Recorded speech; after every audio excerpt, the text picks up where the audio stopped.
Hey, welcome in everybody. It is part 3 of the inventory process. If you're new here, my name is Bob. I'm the Rocket City Reseller, and we are plush and toy resellers. I am a part-time reseller. My wife Amanda is a full-time reseller, and we sell plush and toys solely, and I'm going to niche down. And I want to welcome you in, and let's go over the inventory process. It is very late in the evening, about 8 o'clock here in Alabama. And yeah, this is what it's like. This is the real, the stuff that nobody shows you. And if you're not seeing this video because of the light, just know the sound of my voice is going to lead you on the right path of inventory control. Okay, looking nice. All right. And we are here. Here is our outbuilding shed. This is again part 3 of the video. We are moving through these totes. My wife is solely doing this. I'm more so the muscle. We've gone through 1 through, I think, 36. And we're just putting that up right now in 2 days. So she does 36 bins, 105 quart totes, 36 of them in less than 24 hours. I think, yeah, less than 24 hours. So she is absolutely killing it. Can't say enough about that. And let's see if we get these in here right. So, yeah, if you're new to the channel and you haven't been here before, this is what success looks like. So 2 years, $250,000 in sales. And yeah, if you're hating your corporate America life and you want to think about reselling, come along on the journey. We'd love to have you be a part of it. And we'll go ahead and get the rest of the totes and get started here. What we do, and I'll come back in just a second with that thought. So what we do is we number our bins. Now, there's no wrong or right way to do this. Obviously, if you're an everything seller, everything might not fit in the bin. You could use shelving systems, but what you want to do is you want to control the area or section that you're storing and numbering it, so that way you can go to like a cross listing or maybe an inventory control system like what we use, nifty.ai, to put those SKUs or those bin numbers in there, so that way when something does sell, you know where it's located and how to easily address it. The last thing you want to do is get caught up in something that potentially you can't find and you can't fulfill on eBay. That's a good way to lose your account, and we don't want that. So food for thought, and there's no wrong or right way, again, to do this. Take a little bit of everybody's knowledge and make it your own. So we'll go ahead and get the next stack in here and get her some more totes so she can continue on with the journey. And let's go ahead and do that. All right, we are back with the next load to go out, and look at this riller down here. It's a Valentine's Day gorilla. I don't know if you guys can see that. Hopefully you can. Really quickly, these latches tend to break all the time. There's a gentleman on Etsy that 3D prints these and has steel pins that come out, and probably does a hell of a business, because you cannot find these. At least I can't anywhere, even on Sterilite's page, to replace these. So he gets $10 a set. So if you're looking for a niche market, there's one for you. Probably make a fortune doing it. I do have 2 3D printers, but I do not have time to do that, because you saw how much stuff we have. And there's money to be made there, probably more so in handles. But if you're going to do a side hustle, just extra money, if you were in college in a dorm and you have a lot of space, why not become a Sterilite handle seller? I mean, think about that. So get yourself a 3D printer, 3D print toys. I've seen those at flea markets in Nashville, and they do a hell of a business with those 3D toys. Also crocheting. There's another side hustle business for you. If you're handy with the crochet needle, there's a young lady over there at the Nashville flea market, and she has booked people with special requests for items, and She also has items on her table that you can buy in real time. But yeah, so those are just two ideas off the top of the dome. If you're interested in little tips like that, you can connect with me on Facebook, Rocket City Reseller. Feel free to join along on the journey. Also, our private group, Resellers Refuge. If you're not familiar, some QR codes here for you to join us on Facebook. Also, obviously, we appreciate you to like, subscribe to this video as we move along. Tips and tricks and ideas to scale your business in the coming year. So that's what our new podcast is about. Monday nights, 8 p.m. Rocket City Reseller presents Launchpad.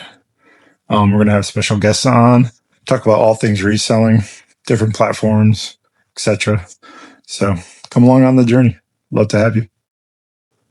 Okay, so my wife just said that 35 and 37 were not in the original set, so they must got out of order somehow. So let's go ahead and investigate that.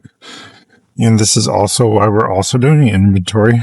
These tilts got out of order somehow along the way.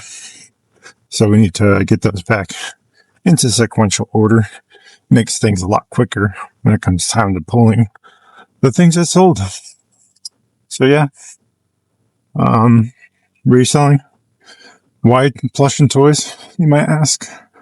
Well, there's always a holiday, right? It's always a birthday. For example, we just got out of fourth quarter. Thanksgiving and Christmas. We sold a ton of that fall and Christmas type plush and also other toys. 'Tis the season and all that. Right now we're selling through Valentine's Day and Easter already. So those are two holidays that are coming up. We also do a lot of sales for items like this during the spring. A lot of folks are having children. So we sell a lot of loveys and things like that. So like this Target Sloth, if you're not tracking this Target, I think it's Circo maybe, sells for upwards of $40 for that one item. So that's why toys and plush. And let's get some of this unpacked here. And we'll look at why 35 and 37 are missing. Let's see if we can figure it out real quick. All right, so 34. So there's 37.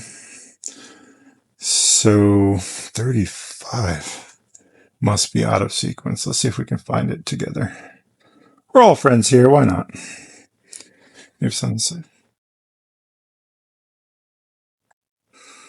The plot thickens for 35. Let's see if we can figure it out. Let's see. This is 38. So this is under.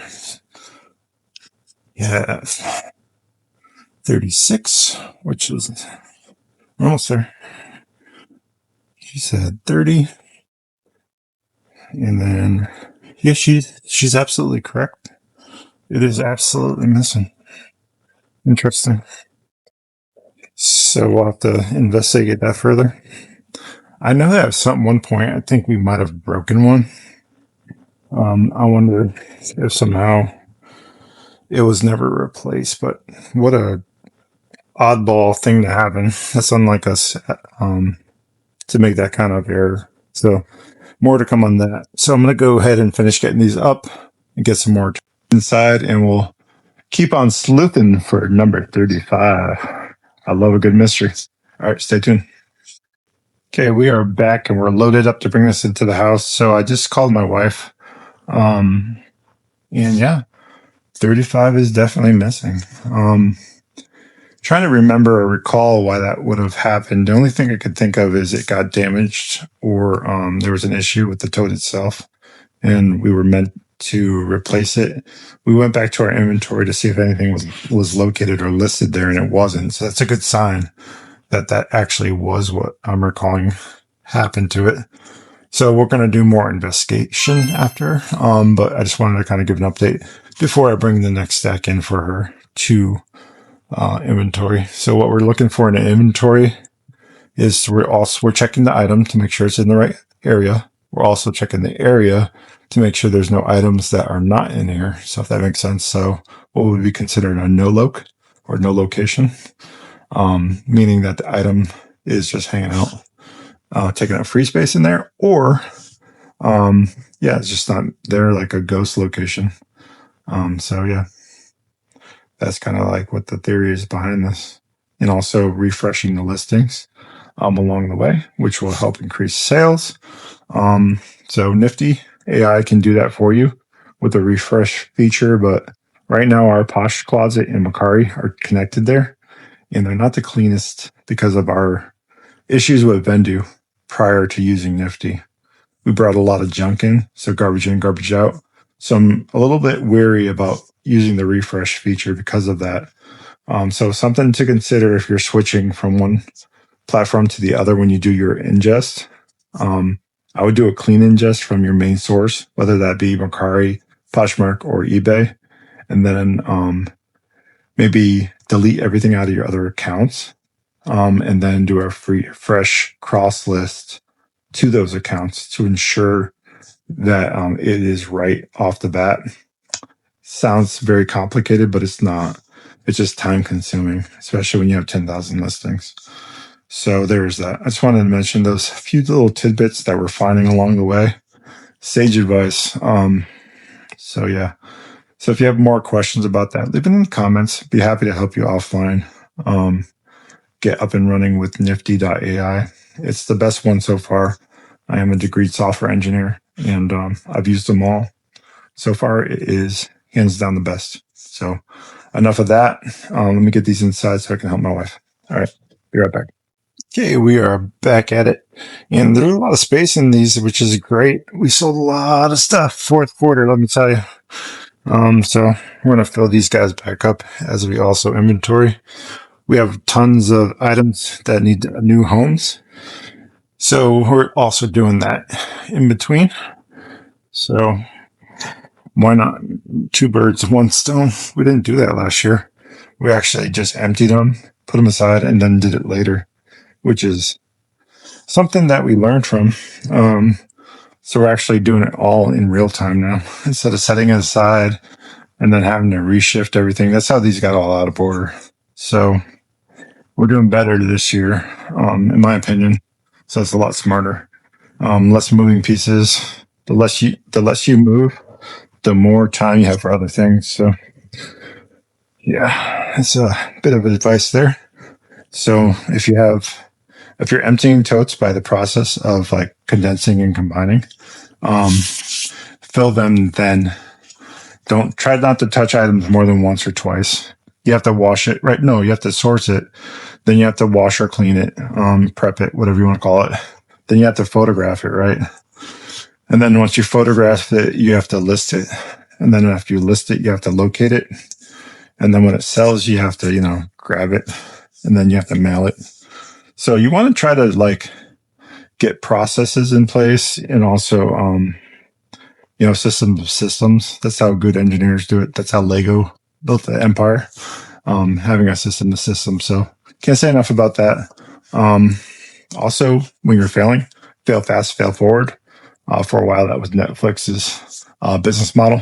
Netflix became the powerhouse that it is in the media community by failing fast and failing forward. So yeah, do that too. All right, we'll be right back. So I just mentioned Netflix, how they became a powerhouse by failing fast and failing forward. One of the things they did really great is when Blockbuster was like, we're not going to change. And Netflix was like, we're going to mail movies. And they didn't think that there'd be an actual demand for that.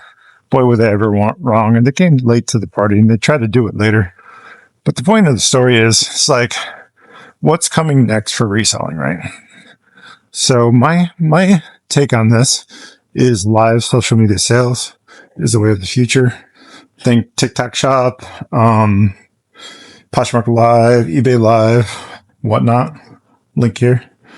Save yourself $15 off your first purchase. So, and if you want to become an instant seller and whatnot, use my link. Here you go. QR code here. And can't say enough about live social media sales. Social media is not going anywhere. And Might as well. And it's not too late. You think it might be too late? No. The market shares in North America, maybe 30% worldwide, maybe. It's really big in other countries, and it will grow in this one as well. So it's coming. I don't know if you guys ever seen the TikToks or the social media presence in other countries when they're selling stuff. Man, it's an insane thing to behold. So I don't know if it'll ever get to that point here, but it's definitely growing by leaps and bounds, and can't recommend it enough. It is a tough thing to start, and if you want to learn more about starting whatnot, you're going to want to check out our podcast, January 26th at 8 p.m. Eastern. We're going to talk about getting started on whatnot. So don't miss that one. I'll put a link here. And yeah, come along for the journey. Let's get social together and build a community and practice. Why not? All right. I think we're just about at the end of this video. I want to remind you guys, if you can't be good at it. We appreciate the likes, subscribes, viewership. And we want to grow together. Just remember that. And looking forward to doing that in 2026. And let's go. All right. We'll catch you on the next video.